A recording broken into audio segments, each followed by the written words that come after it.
Hello, Stoney fam. Welcome back to another episode. I got a lot of stuff I want to talk to you guys about. So, we all know about this crazy fad that's been going on around the entire world. Literally, it's crazy. But Barbie has been taking over everything. I'm not surprised by it. A little bit that it's taken this long to take such a big takeover. I mean, I haven't been alive that long, so I'm not sure what it was like way back. But when I was born like 25 years ago, they were big, but they weren't like they are now. So, anyway, anybody that didn't see the movie, I suggest don't listen to this podcast because I'm going to be giving away spoilers. I don't want to, but I'm going to probably. So don't listen to this if you haven't watched the movie at all. But if you have, we're going to be talking about that. So I went and saw the Barbie movie about last weekend, I believe. Yeah, last weekend. It was a Friday, I think. Super, just to start off my opinion on it, I want to say, it was amazingly choreographed, amazingly written. All the characters were perfectly selected, I think. At first, I didn't really like Margot Robbie as Barbie, just because I kept seeing her as, Harley Quinn, and she's played other predominant characters. That, and, I thought of, more so I was really Ryan Gosling as Ken, kind of weird. I never really seen him in any other roles, other than, what the fuck's that movie called? The one with, that Nicholas Sparks one. I can't remember what the hell it's called, but he's been in, a lot of love story movies, and, I don't know. I haven't watched too many movies with Ryan Gosling in it, if you hadn't noticed. But, wow, I must say his performance was phenomenal. Not only was he hilarious, his character was perfect. Very well selected. And the seriousness side of the movie it had me in tears. I was definitely almost bawling at points of the movie because it was just such a good movie. And I personally felt like this movie was not just made for, kids. I feel like it was definitely made for us kind of adults that played with Barbies. That was more so, the demographic for the movie, I think. It felt more personal for me anyway that way. And it gave me the same type of vibes that I felt when I went and saw Toy Story 3 in the movie theaters for the first time. Except the only difference with that was I got really sad because I was like, wow, my childhood really is over. But the movie was great. Of course, I was lit when I went. Took my little packs with me. It was a very great time until we lost the packs. It was stuck inside one of the recliners, so we had to take the chair off and move it at the movie theater. So it was pretty embarrassing when everybody's left and they're trying to clean it and you're just trying to get your vape out. Kind of embarrassing, but other than that, it was a pretty good day. I loved seeing it. I also got to enjoy dressing up not as exactly Barbie, but Barbie attire for a couple days now. My first instance of that before I even went to see the movie was going to Joint Operations Grand Opening when they had a party in Mendon, Massachusetts. I went there about 2 weeks ago, I think. Anyway, it was a really fun time. They had a lot of good music, a lot of good food. They had, belly dancers. I'm not sure if I'm using the right pronunciation. I almost just said belly dancers. I'm not sure what they're called. But hula dancers. They were really, really good dancers. They had really nice, a bubble machine thing that they were holding in the air. And it was really cool with the giant bubbles. And one of my friends was performing, so I got to see her play and meet her for the first time. That was super fun. You should definitely check out her music. I'm going to drop the link below. Definitely check that out. She just dropped some new songs, so you definitely want to go peep it out. She's super inspirational and is one of the first people that I had been introduced to in Instagram, one of my groups that I'm in. So it was really cool to meet her for the first time. And when going there, I went with my boyfriend. My dog had stayed back. He couldn't come to the event. It was unfortunately really, really, really hot that day. So other than everything else, it was just so hot. And of course, I'm stupid and wore sweatpants. So if you've ever seen that video of me on my Instagram, I'm wearing sweatpants and it was 90-something degrees out. So that was a bad move. But you know what? I did it for Barbie. They were really cute pants and they said Barbie on the side. So we did it for you, Barbie. Also, 420. We just hit 420. Not literally, but the amount of time that I've been talking. So cheers. Me just constantly laughing at myself. Not cringe, whatever, And then, also, I, this weekend, got to go to a beach party that they had in New Hampshire. I went to Hampton Beach, and it was really fun. I got to wear some really cute pink stuff again, and I did have one drink. I'm not really a drinker whatsoever. I prefer smoking, if you hadn't noticed, by my content and just me. I'm not a heavy drinker. I don't like to whatsoever. I had one. I was feeling pretty good. I stayed not too late. I don't really like to stay when the crowd gets too big. I'm not really a fan of too many people around me. I get really anxious. So, but other than that, it was a really fun time. I met a super cute couple. We ended up talking for like 30 minutes in line when I was waiting to do the photo shoot.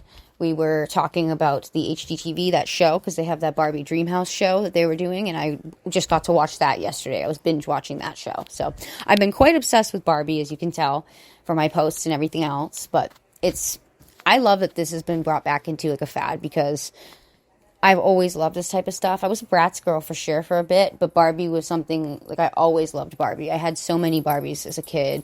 I remember my Barbie dream house, my Malibu Barbie house, my Jeep that I had. When I was really, really little, my dad got me one of those, like, Power Wheels. It was a Barbie car. And they told me that when I tried to get to use it, I said, Dad, I can't use this. I don't have my Barbie license. So even as a kid, I was trying to follow the law, okay? That's a whole other podcast we'll be talking about, but I did try to not drive it with no license, even though it's literally a Power Wheels. I had a lot of fun instances with Barbies, and when I was a kid, I had a huge imagination and would most oftentimes take off all their clothes and dress them up in like napkins if they wore clothes. I was very odd. I think a lot of people did that, and like with the Weird Barbie, when they introduced that in the movie, that was hilarious. Weird Barbie was probably my all-time favorite character, other than Alan. Like, Alan and Weird Barbie are the MVPs of the movie. I think a lot of people can agree. They were pretty funny. And, well, I mean, you know, Michael Cera's always funny. He's odd funny. So it was cool to have him playing Alan. I think that was a good fit. Because, honestly, thinking about it, until the movie was on, I really never thought about Alan. He's just kind of there. So it was really funny. But anyway, going back to Weird Barbie. So as soon as I was introduced, I just kept thinking about when me and my friend way back, we used to play a thing called Barbie baseball, which was we would take my old Barbie dolls and we would take a wiffle ball or a baseball bat and just play pretty much, like I said, like baseball with it. One time we were playing, and this doll, this was like a naked fucking weird looking Barbie doll, playing baseball with it, and it gets stuck up on the roof, up on the like windowsill, aiming at the bathroom window, and her legs were wide open. And for about like 3 to 4 years, she was like that. Probably longer. You know, we got her down. We couldn't get her down. So like every time you look out the bathroom window, you would see a Barbie with her legs wide open for years. So I have a strong, weird connection to this doll and franchise, and just behind the meaning of it. Like, I love Barbie. So we're going to be saying that quite often for a bit, guys. I'm not just saying it because of everyone else being in love with it. I also have carried a strong connection with Barbie as a kid and even as an adult. So I'm sure a lot of people can agree with that too. So I'm really glad that they made this movie, and I'm really looking forward to seeing what else comes with that. So other than Barbie, we've had other things taking over too and changing a lot of stuff. Twitter, like I predicted, is no longer Twitter anymore. It is X. What the fuck is that? Everybody says that. They're like, what does this... I mean, we know what it kind of means, but like, why? You know, what the hell is the reasoning of this? And it wasn't very smart. And there's so many people with links to other platforms that have this linked to it, like their Twitter or whatever. Because I'm not calling it X. We're going to call it Twitter. It's still called Twitter, like twitter.com. On your phone, it's still going to say twitter.com. Just the app says X on it. And, you know, places are going to say X. But in the, like, when you get down and you break it down to, like, the actuality of it, it's not. And changing everybody's links, changing everybody's shit is just going to cause more issues. I feel like this was not a good idea, except it's working for him. It's still working, so whatever. And I'm still on it, you know, but I just think it was very dumb to change the entire platform so many times. I feel like the view limit is ridiculous. I mean, I've never hit the limit yet. I don't know if it's still up, but when I was seeing people talk about it, I think that was ridiculous. We don't need a view limit. You know, I understand maybe a posting limit, but a view limit is just odd. I've never heard of that. It was smart of him now, though, because a lot of people that don't know what X is are going to look up X, like what it is and what it means and stuff, and it's going to bring them probably to SpaceX stuff, because that's all he's obsessed with is his SpaceX stuff. Now, I'm not talking about this to say, like, I have, like, a hate campaign of Elon, nor do I like Elon. I'm not a fan, nor do I hate him, but I do think his decisions with Twitter are really not the smartest. I can see some of his decision making and why he's doing it in a business aspect, but in like other aspects, it causes a lot of issues. And there are people that are really involved with their apps. Like, they really like their platforms. It means quite a lot to them. So changing it up like this can affect somebody's mental health. Like, I know it might sound really crazy, but people's mental health, like, can be also intertwined with their social media stuff. So I feel like it would have been better to have given a warning that they were going to change everything before just doing it. But I could also be wrong. I'm not sure if there was a warning. So if there was, and I'm wrong, let me know. But I never saw anything. So it was just like one day it's this and the next it's X. It's very odd.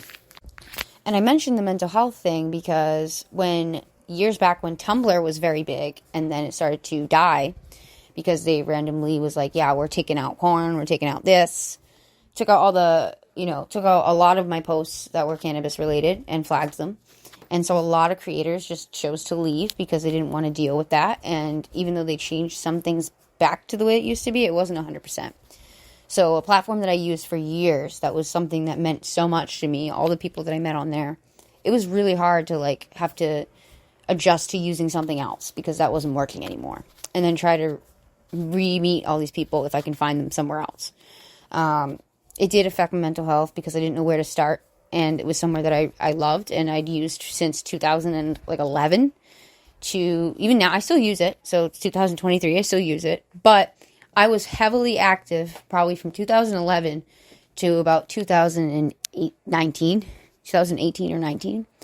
That's like 7 or 8 years of my time and my life and a lot of work that I put into that platform. So watching another platform that I put a lot of work into as well, and now I would say about 2 years actually, of me working on it.